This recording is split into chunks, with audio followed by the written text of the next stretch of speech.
दुधेश्वरनाथ मंदिर में जो प्रेस कॉन्फ्रेंस रखी जा रही है उसमें सभी महंत आकर एकांत हुए हैं और हम जानकारी लेंगे और वार्ता करेंगे इसमें कि जो प्रेस वार्ता की जा रही है किस विषय पे की जा रही है। आज का ये प्रेस वार्ता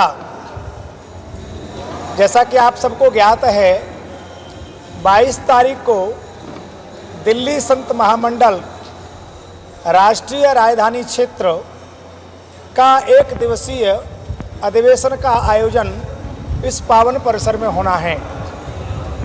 दिल्ली संत महामंडल विगत 25 वर्ष से एनसीआर में अनेक परंपरा के संतों का सामूहिक एक संगठन है। दिल्ली संत महामंडल के माध्यम से हम वैदिक सनातन संस्कृति का प्रचार प्रसार संरक्षण संवर्धन सभी संतों के साथ मिलकर के निरंतर करते रहते हैं। चूँकि हर संस्था का एक संविधान होता है, एक नियम होता है। दिल्ली संत महामंडल का प्रति 3 वर्ष के बाद नई कार्यकारिणी का गठन होता है। इसी क्रम में आने वाली 22 तारीख को दिन गुरुवार इसी परिसर में दिल्ली संत महामंडल का एक दिवसीय अधिवेशन होगा। वर्तमान अध्यक्ष महामंडल पूज्य स्वामी विद्यागिरि जी महाराज अपने विगत 3 साल के कार्यकाल का पूरा प्रस्तुतिकरण उपस्थित कार्यकारिणी के सदस्यों के सामने प्रस्तुत करेंगी और साथ ही वर्तमान कार्यकारिणी का कार्यकाल पूरा हुआ उसकी घोषणा भी की जाएगी। तदोपरांत उसी मंच पर दिल्ली संत महामंडल की नवीन कार्यकारिणी का गठन होगा। भगवान की कृपा से हमें 7वें अध्यक्ष के रूप में आपसे पूर्व 6 अध्यक्षों का कार्यकाल पूर्ण हो चुका है। हमारे सभी अध्यक्षों का कार्यकाल बहुत व्यवस्थित मर्यादित रहा है। उसी अपेक्षा और आकांक्षा के साथ जिनका समग्र जीवन वैदिक संस्कृति के संरक्षण संवर्धन के लिए समर्पित है, इस प्रधान ज्योतिर्लिंग के रूप में इसे उप ज्योतिर्लिंग भी कहा जाता है।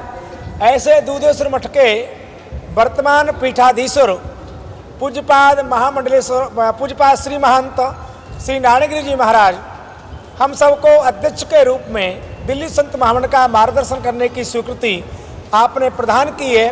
इसके लिए दिल्ली संत महामंडल के सभी सदस्य उनका आभार व्यक्त करते हैं, भूर प्रशंसा करते हैं। क्या कर रहा है संगठन, क्या कर रहा है, ये प्रत्येक नागरिक तक पहुंचना असंभव है। हमारे द्वारा किए हुए कार्य और आगे हम जो करने वाले हैं उसका आग्रहपूर्वक निवेदन के साथ आपको आज बुलाया गया है। आप सब पधारे हैं, हम आपका आभार व्यक्त। संत समाज की जो परंपराएं हैं, खड़ दर्शन मंडल है, 13 अखाड़ों की परंपरा है, उस सारे के सारे विधि और विधान के अनुसार जो हमारी सनातन संस्कृति है उसके अनुसार जो संतों की परंपरा है, ये एनसीआर में जो हमारे संत महामंडल उन परंपराओं के लिए गेहे गेहे जने जने घर घर तक पहुंचाने के लिए सनातन सिद्धांत को अपना जीवन समर्पित करते हैं। और ऐसा ही संतों का मंडल है जिसमें हमें भी कार्यकाल मिला, हमको भी समय मिला और हमने भी यही प्रयास किया कि बराबर संत महात्माओं में वो एकता हो, वो समता हो, वो ममता हो, वसुधैव कुटुंबकम के सिद्धांत का हम सब पालन करते हैं। वेदांत विद्या के हम सब अनुगामी हैं। प्राणी मात्र में परमात्मा का दर्शन करते हुए पूज्य महाराज श्री जी ने अवगत करवाया। दिल्ली संत महामंडल दिल्ली एनसीआर क्षेत्र में लगभग 25 से 30 वर्षों से निरंतर समाज और हमने से स्वामी विद्यागिरि जी महाराज अध्यक्ष थी, जिनका कार्यकाल 22 जून गुरुवार को पूर्ण हो रहा है। पूज्य महाराज श्री जी के कार्यकाल के उपरांत ही आगामी कार्यकाल पूज्य दुधेश्वर पीठाधीश्वर परम पूज्य श्री महंत नारायण गिरि जी महाराज को आगामी अध्यक्ष के रूप में नियुक्त हुए हैं। पूज्य महाराज श्री को बहुत बहुत हार्दिक बधाई, मंगल कामनाएं। जगदम्बा के चरणों में नमन करते हुए परम आदरणीय गुरुदेव नारायण गिरि जी महाराज उनके चरणों में नमन करता हूँ, सभी संतों के चरणों में नमन करता हूँ। हम सभी लोग जो महाराज जी के श्री चरणों में स्थान पाते हैं, हमारे लिए ये बहुत ही गर्व और गौरव की बात है कि महाराज जी दिल्ली संत महामंडल के अध्यक्ष के पद पर आसीन होने वाले हैं। 22 तारीख को शपथ लेंगे और उन्होंने एक ऐसे संत से इस पद को, ऐसे परंपरा में ऐसे संत के बाद इस पद को ग्रहण किया है जिन्होंने काफ़ी अपने परिश्रम से संत महामंडल को बड़ी अच्छी दिशा दी है।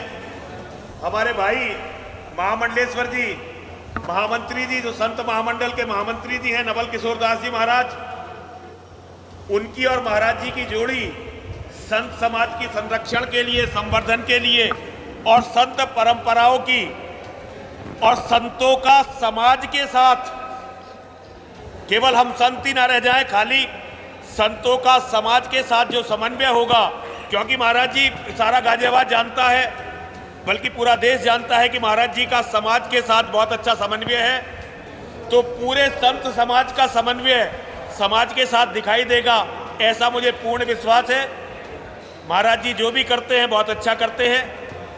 हम सभी लोग महाराज जी के साथ हैं और ये हम सबके लिए बहुत ही गौरव का क्षण है। हर हर महादेव, हर हर महादेव, हर। देखिए कि हमारा जितने भी यहाँ पर जितनी मूर्तियाँ भी यहाँ पर विराजमान हैं, आप सभी लोग उनको जानते हैं, परिचय हैं। हमारे को ये अभी वर्तमान में हमारे विद्यानंद जी जो अध्यक्ष है, 22 तारीख से मैं उसका पद को ये लोग जिम्मेदारी देंगे। मैं ये समझता हूँ कि जीवन में कोई महान बनना कोई बड़ी बात नहीं है, सरल बनो। जीवन में जितना हम सरल रहेंगे, सरल बनकर काम कर सकते हैं, साधारण बन के काम कर सकते हैं। तो हमारे विशेष रूप से काफ़ी समय से मैं इनसे बोल रहा था कि भाई आप अध्यक्ष जी जो हमारे पुराने अध्यक्ष हैं उनको और 3 साल का कार्यकाल और बढ़ा दिया जाए, उनका ऐसी बात नहीं है। परंतु इन्होंने जो है 6 महीना से मैंने भी विचार ज्ञान चिंतन किया, क्योंकि कोई भी जिम्मेदारी लेना बहुत एकदम सहज है, परंतु उसको निर्वाह करना बहुत कठिन होता है किसी भी कार्य को करने। तो हमारा जो विशेष रूप से 3 साल का जो कार्यकाल मेरा रहेगा, तो मैं अपने मन में ये सोचा हुआ है कि प्रत्येक मठ में जो है ट्रेनिंग सेंटर होना चाहिए कि हम लोग आत्मा रक्षा में, कि अपने आने वाले समय में हम लोग आत्मा रक्षा कैसे कर सकते हैं, उसके लिए जो है हर मंदिर में हमारा एक ट्रेनिंग सेंटर होना चाहिए, वेद विद्यालय होने चाहिए। और समाज में जो हमारा युवा वर्ग है, युवा वर्ग को जो है आज का हमारे शास्त्र से अवज्ञ है। बहुत से मान लीजिए रामायण है, गीता है, उसके बारे में जानकारी नहीं है बहुत से लोगों को, जो खाली जो है कहीं कहीं सुना है। तो ऐसे ही उनका अध्ययन के अंदर जो है प्रतिदिन जो हर मंदिर के अंदर में एक पाठशाला हो। पहले भी हमारे प्राचीन समय में मठ मंदिर जो होते थे वो शिक्षा के केंद्र होते थे, शस्त्र के केंद्र होते थे, सब ट्रेनिंग के कैंप होते थे वहाँ पर। और वहाँ से प्रेरणा लेकर, जैसे मान लीजिए कि सभी लोग जो है, अर्जुन ने जो अपना गांडी वगैरह कहाँ से सीखा, भगवान कृष्ण जी ने जो है विद्या कहाँ से प्राप्त किया। तो ये प्राचीन काल से हमारी वैदिक सनातन परंपरा है कि हम किसी भी धर्म को, किसी भी राष्ट्र को बिना नुकसान पहुँचाए अपना स्वाभिमान की, अपनी मर्यादाओं की और अपनी जो परंपराओं की हम रक्षा कैसा कर सकते हैं, इसी विषय को हम लोग चिंतन करेंगे। और कार्यभार संभालने के बाद में फिर इन सभी विषयों पर जो चिंतन करके हमारे भी जितने भी सहयोगी है सब साथ है। हम लोग करीब 30 साल से नरसिंहानंद जी हो, महामंडलेश्वर जी, नवल किशोर दास जी, कंचन गिरी जी, ये सभी लोग जो है हम लोग 30 साल से 32 साल से निरंतर समाज के लिए काम करते रहते हैं। तो हमारा प्रयास रहेगा कि हम लोग जो है और अच्छी व्यवस्था बनाने का पूर्ण प्रयास करेंगे जी। अभी महाराज श्री ने उद्देश्य बताया। हमारे जो मठ शस्त्र की लड़ाई केवल शास्त्र से नहीं लड़ी जा सकती, तो शास्त्र में जयते, शस्त्र में जयते की परंपरा का निर्वहन करते हुए हम अपने मठ मंदिरों को और सशक्त बनाएंगे। और वहाँ जो विद्यार्थी हैं, नौजवान हैं, देश का, समाज का भविष्य है, उनको राष्ट्र के प्रति, धर्म के प्रति जागृत करने का निरंतर कार्य करेंगे। हम किसी पे हमला करने की प्रवृत्ति नहीं रखते, परंतु हमारे पर कोई हमला न कर दे, इतना आत्मरक्षा करने का तो हमें अधिकार होना चाहिए। देश में वेश बदल करके, माला पहन करके, टीका लगा करके, कलावा पहन करके हमारी बहन बेटियों के साथ, कुछ बंधुओं के साथ जो छलकपट हो रहा है, जो कट्टरवाद हो रहा है, हम किस प्रकार से समन्वय के साथ हिंदू संस्कृति को संरक्षण संवर्धन कर सकते हैं, उसके लिए दिल्ली संत महामंडल कटिबद्ध है, काम करने के लिए निरंतर करता रहेगा। आप सबका धन्यवाद। किसी को कुछ पूछना है तो पूछ सकते हैं। दोनों ही हमारी परंपरा के विपरीत है। भगवान श्री राम हमारे आराध्य हैं, इष्ट हैं, और मेरे इष्ट का जो भेष बनाया है, हनुमान जी देवता हैं, उनकी जो भाषा व्यक्त की है, वो भाषा और भेष दोनों हमारे अनुकूल नहीं है, दोनों प्रतिकूल हैं। इसलिए ये बहुत बड़ा कोई षड्यंत्र है हमारी परंपरा को कुंठित करने का, हम इसकी निंदा करते हैं।